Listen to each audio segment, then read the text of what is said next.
Први весници на празникот се малите деца коледарчиња кои ги представуваат земните ангели. Уште рано наутро собрани во братска радост го навестуваат празникот Божик. Пејки коледарски песни одат по домовите, чукаат на вратите и така го најавуваат раѓањето на Господ Исус Христос, а за возврат добиваат подароци.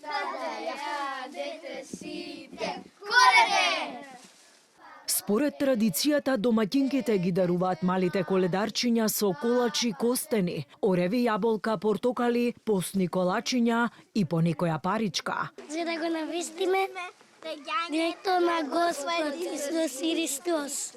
Од 7. Од 7. Од 7. Од 7. 8,5.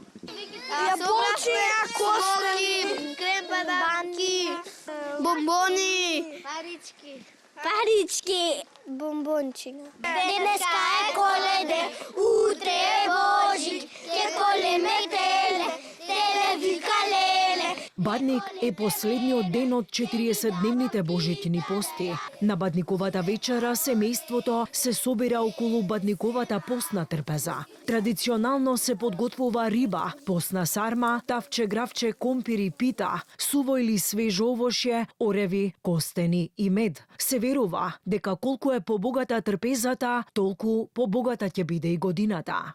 Дојдоа ли многу коледарчиња утринава? Да, имаше, дојдоа. Што подготвивте за нив? Вообичаено. Крем бананчиња, оревчиња, мандарини, портокали, јаболчиња. Што подготвивте за вечера?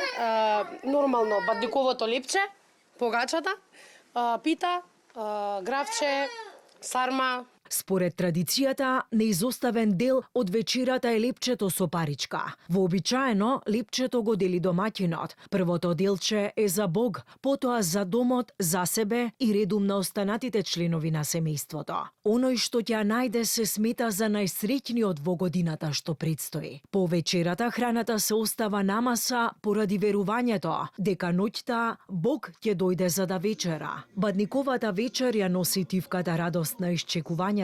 Божик пак ја заокружува таа радост со порака за љубов, сплотеност и нов почеток. На големиот семеен празник, неслучајно, народната поговорка вели: каде и да си, за Бадник и Божик, дома да си.